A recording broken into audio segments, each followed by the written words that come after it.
시간이 참 빨리 가는 것 같습니다. 얼마 전에 신년 예배를 드릴 것 같은데 벌써 11월 달이 거의 중반에 가까워가고 있는 것들을 볼 때에 참 세월이 빠르다라고 하는 것을 느낍니다. 가수 서유석 씨를 아시는지 모르겠습니다. 그가 대표적으로 부른 곡이 가는 세월 그 누가 잡을 수 있나. 가는 세월은 아무도 못 잡지요. 이 서유석 씨가 최근에 발표한 노래 중에 너 늙어봤냐 나는 젊어봤단다 라고 하는 곡이 있습니다. 명태를 해서 백수로 지내는 사람은 언제나 그것으로 끝이 아니라 새로운 출발을 할 수 있다 하는 그런 내용의 가사인데요. 그 자신감, 언제나 새 출발할 수 있다는 그 자신감이 어디서 오느냐면 젊어봤다라는 거죠.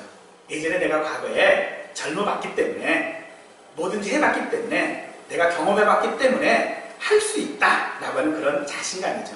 그렇지만 반대로 젊은 사람들은 경험이 많지는 않습니다.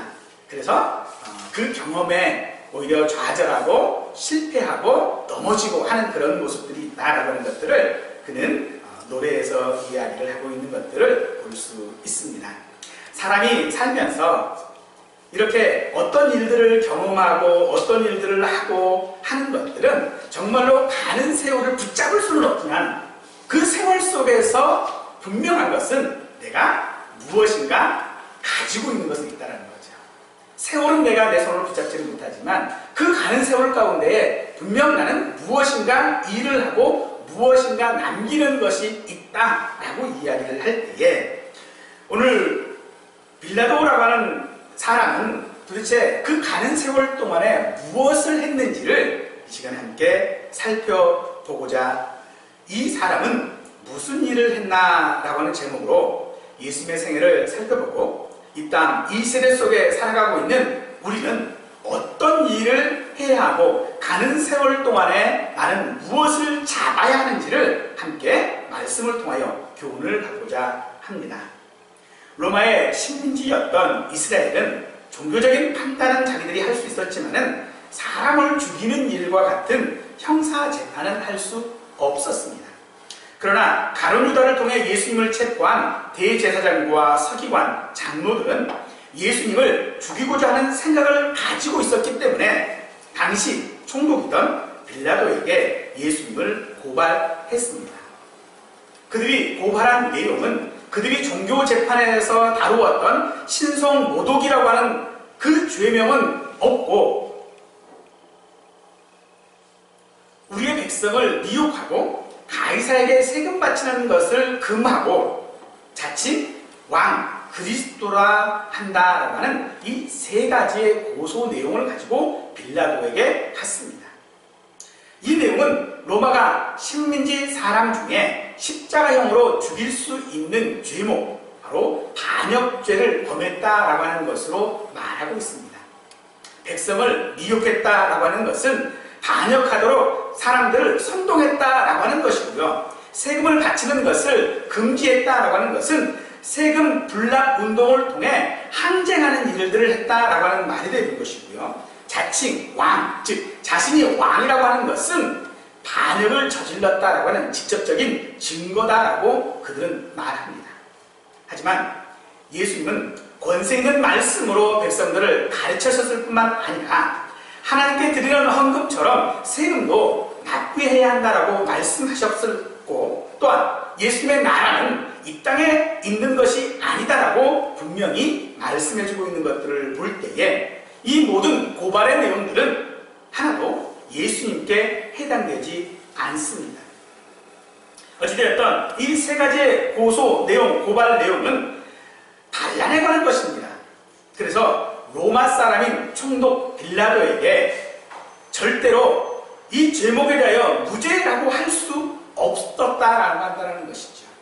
빌라도로 하여금 무죄를 선고하지 못하도록 반드시 예수님을 십자가형으로 죽게 하기 위한 대제사장을 비롯한 서기관들과 장로들의 방법이었습니다. 그러나 빌라도는 마태복음 27장에서 보니까 이는 그가 그들의 시기로 예수를 넘겨준 줄 알미라 라고 말하고 있습니다.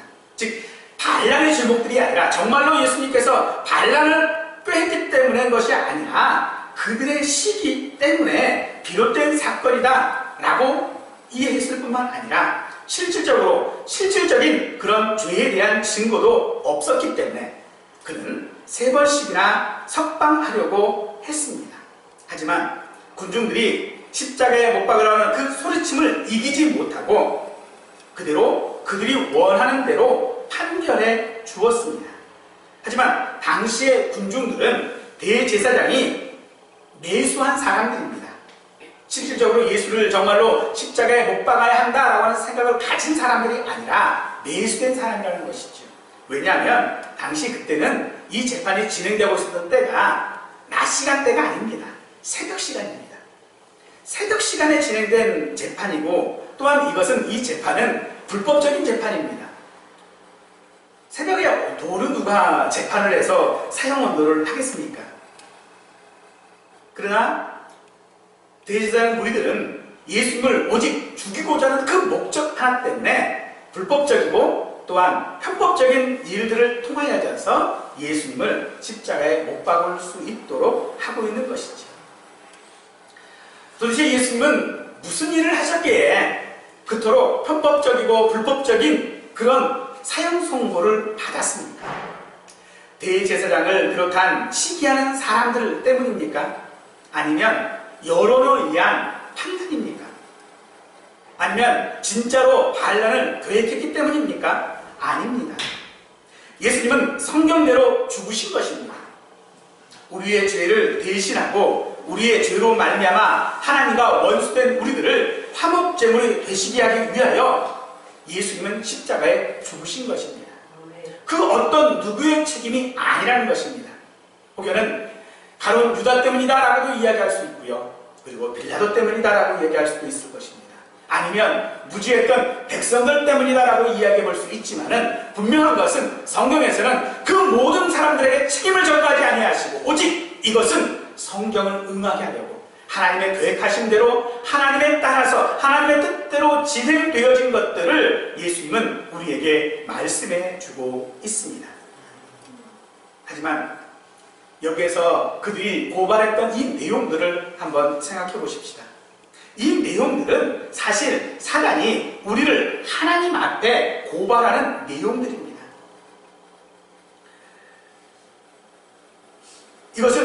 이 재판은 예수님이 받아야 할 재판이 아니라 하나님과 원수된 우리가 받아야 할 그런 재판이었던 것입니다. 그럼에도 불구하고 하나님께서는 어린 양이신 예수님을 대신하여 재판을 받게 하셨고 십자가에 죽게 하셨습니다. 사단이 고발하는 내용들을 통하여져서 마땅히 우리는 죽어야 할 죄인들이었지만 그 죄를 우리가 아닌 예수님에게 돌리심으로 말미암아 사단에게서부터 우리를 구원하셨던 것입니다. 아멘.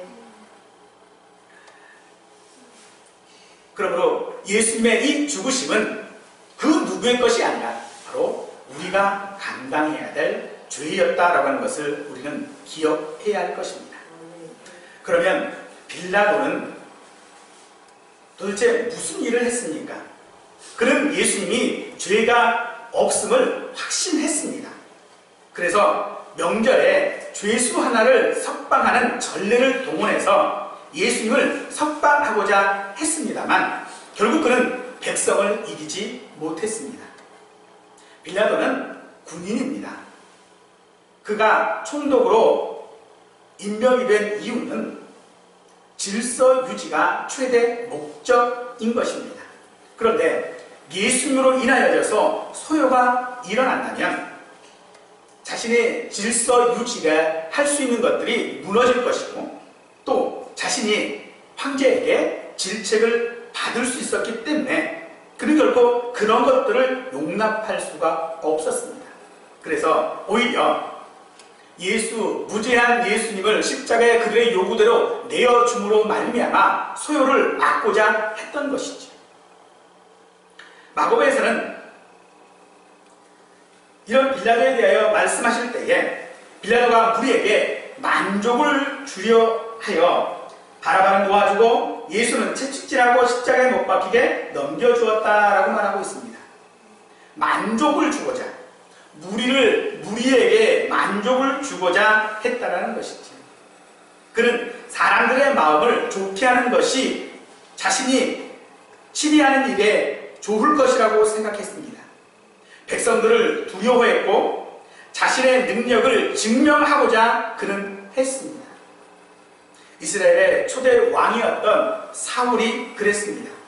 사울은 왕이 된 이후에 아말렉과의 전쟁을 하게 되었는데 하나님께서는 그들의 모든 소유를 하나도 남기지 말고 진멸하라라고 하는 명령을 그에게 내렸습니다. 하지만 사울은 하나님의 명령을 저버리고 좋은 것들은 남기고 가치 없고 하찮은 것들만 진멸했습니다. 그런 사울의 모습에 하나님은 사울을 왕으로 세운 것을 후회하신다라고 하시면서 사무엘을 통하여 사울을 책망하셨고 그리고 하나님께 드리는 감사의 제물들을 거부했습니다. 그렇다면 마땅히 이 모든 일들이 자신의 무지로 하나님의 명령을 지키지 않은 것 때문에 이루어진 것이라면 마땅히 사울은 하나님 앞에 자기의 모든 잘못들을 고백하고 용서를 구해야 했었을 것입니다. 하지만 사울은 그러지 않았습니다. 그는 사무엘을 찾아가서 말할 때에 내가 비록 범죄했을지라도 내가 비록 하나님 앞에 잘못을 하고 있을지라도 내 백성의 장로들 앞과 이스라엘 앞에서 나를 높이사라고 말하고 있습니다. 이스라엘의 백성들이 사울의 백성입니까? 하나님의 백성이었습니다. 그런데 그는 자기의 백성이라고 이야기를 하고 있죠. 뿐만 아니라 자기를 높여달라고 말하고 있고 그리고 그렇게 높여주면 내 하나님께 예배하겠다라고 하는 것이 아니라 당신의 하나님께 예배하겠습니다 라고 말하고 있습니다. 하나님과는 전혀 상관이 없는 사람이 되어져 버리고 말았던 것이죠. 우리가 예수 그리스도가 십자가에 죽으신 것이 나와 상관이 없는 것이라면 예수님께서 어떻게 되어진 간에 상관없이 나는 그저 복 받으면 되고 나는 그저 건강하면 되고 나는 그저 이 땅에서 잘 살면 된다라고 한다면 오늘 우리가 이 사울과 다른 것이 무엇이 있습니까? 오늘 우리가 자기의 이익을 위하여 자기의 편리를 위하여 자기의 좋은 것을 위하여 백성들에게 내어주었던 이 빌라도와 다른 것이 무엇이 있느냐라는 것입니다. 이 모습들은 우리의 모습과 결코 다르지 않을 것입니다. 이 모습은 다른 사람의 모습이 아니라 바로 나 자신의 모습이었을 것입니다. 군중들도 마찬가지였습니다. 그들은 서로 의논했습니다. 서로 돈을 주고받으면서 예수님을 십자가에 못 박으라고 소리쳤습니다. 그들은 자신들의 생각을 가지고 있지 않았습니다. 그저 선동하는 대로, 그저 다른 사람이 하는 대로 좋은 게 좋은 것이다 라고 하는 생각 가운데서 그들은 그 일들을 진행하고 의논했습니다. 하지만 그들은 그런 소요들 속에서 예수님을 십자가에 못 박으라고 소리쳤고 결국은 그렇게 만들었습니다. 사랑하는 성도 여러분, 우리가 신앙생활을 해나가면서 무엇이 좋은 것입니까? 사실 우리는 좋은 것이 아닌 다른 것을 추구해야 합니다. 때로는 불편하고 거추장스럽고 혹은 기분이 좋지 않아도 다른 사람을 만족하기 위하여 혹은 자신의 만족을 위하여 신앙생활에 나가는 것이 아니라 오직 하나님께 영광을 돌리는 것이 우리가 바른 신앙생활을 해 나가는 것입니다.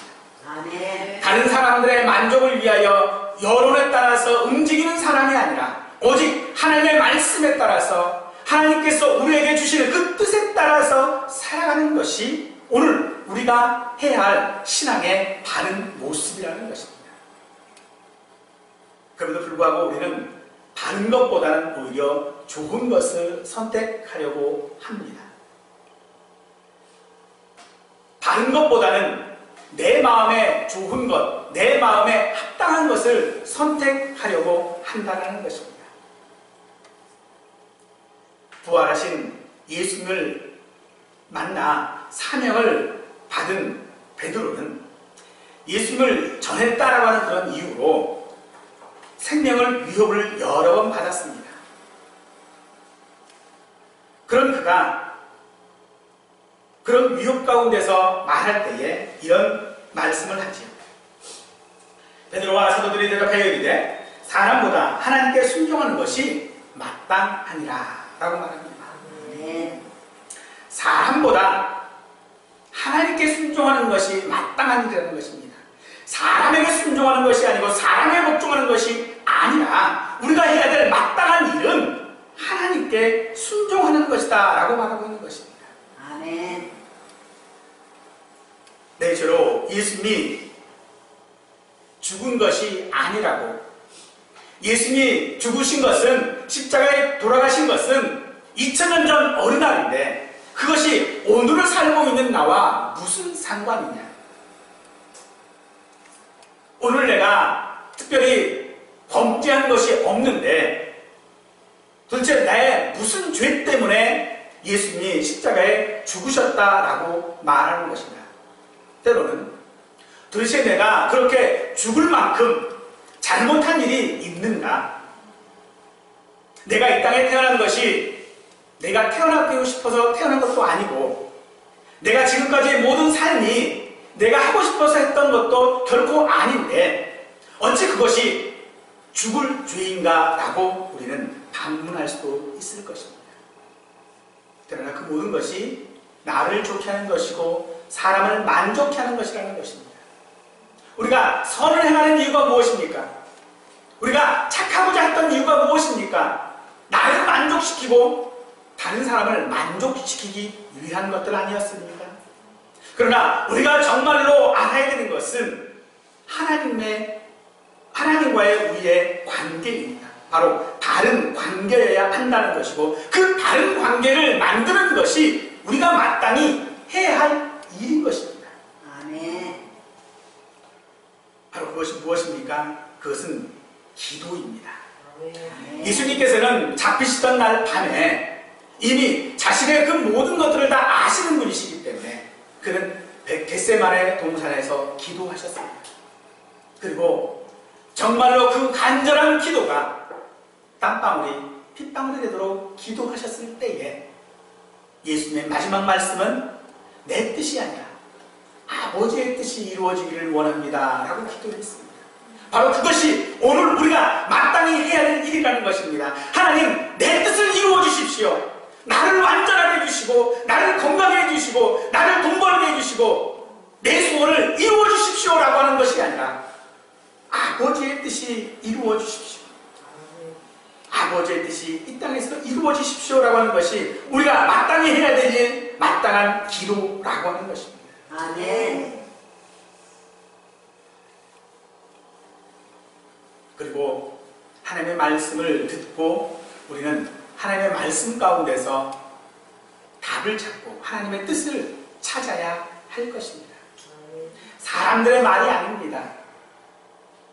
사람들이 좋은 것을 이야기했을 때에 그것이 정답이 아닙니다. 또 대다수가 말하는 것 역시도 정답이 아닐 수 있습니다. 오직 우리의 판단의 기준은 말씀이어야 합니다. 아멘. 그 말씀을 가지고 그 말씀을 따라서 가야 한다는 것이죠. 아멘. 우리 합신 교단에 3대 표가 있습니다. 바른 신학, 바른 교회, 바른 생활입니다. 말씀에 근거한 바른 신학을 가졌을 때에 비로소 바른 교회를 만들 수 있고 바른 교회를 세울 수 있을 뿐만 아니라 그 교회에서 신앙생활에 나갔을 때에 비로소 우리는 바른 생활을 할 수 있다는 것입니다. 우리에게 좋은 생활이 아닙니다. 내게 만족하는 생활이 아니라 바른 것입니다. 옳은 것입니다. 우리는 그것을 쫓아 나가야 한다라고 말할 때에 갈라디아서 1장 10절 말씀에서 바울은 우리에게 이런 말씀을 해주고 있습니다. 이제 내가 사람들에게 좋게 하랴, 하나님께 좋게 하랴, 사람들에게 기쁨을 구하랴. 내가 지금까지 사람의 기쁨을 구하였다면 그리스도의 종이 아니다 라고 말하고 있는 것이죠. 사랑하는 성도 여러분, 사람을 보지 마시기 바랍니다. 아멘. 사랑하는 성도 여러분, 좋은 것을 추구하지 않기를 바랍니다. 사랑하는 성도 여러분, 기쁜 것들만을 찾으려고 하지 않기를 간절히 바랍니다. 우리가 가져야 될 것은 좋은 관계가 아닙니다. 내가 좋은 관계를 갖게 되어지면요, 그 사람에게 사실 쓴말을 하지 못합니다. 나를 좋게 생각하는 사람에게 정당한 어떤 충고들을 하기가 어렵습니다. 하지만 바른 관계는요, 그가 잘못했던 것들을 말할 수 있어야 되고 그에게 올바른 것을 전할 수 있어야 하는 것이 바른 관계입니다. 왜 그렇습니까? 그것이 하나님을 기쁘게 하시는 것이고 그것이 그리스도의 종, 우리가 하나님의 종이기 때문에 그렇습니다. 하나님의 종인 우리들이 해야 될 일들은 같은 종들을 기쁘게 하는 것이 아니라 주인을 기쁘게 하는 것입니다. 주인을 기쁘게 하는 그런 삶을 살아가는 것이 오늘 우리가 해야 될 일이라는 것입니다. 사랑하는 여러분, 빌라도라고 하는 이 사람은 무슨 일을 했습니까? 대제사장이라고 하는 이 사람은 무슨 일을 했습니까? 하나님의 백성, 이스라엘 백성이라고 하는 이 백성들은 무슨 일을 했습니까? 그리고 오늘을 살고 있는 이 악한 세대를 살고 있고 힘든 세월 가운데 살고 있는 우리는 무슨 일을 하시고 계십니까? 사람을 기쁘게 하는 일을 하고 계십니까? 아니요. 오늘 우리가 해야 할 일은 사람이 아닌 하나님을 기쁘시게 하고 하나님의 뜻대로 되기를 구하는 기도를 하는 그런 자녀여야 할 줄로 믿습니다. 저와 우리 모든 성도들이 그렇게 하나님 앞에서 신앙생활에 나가실 때에 바른 것을 바라보고 바른 신앙생활을 할 수 있고 그리고 승리하는 그런 우리 모두가 되기를 간절히 축원드리겠습니다.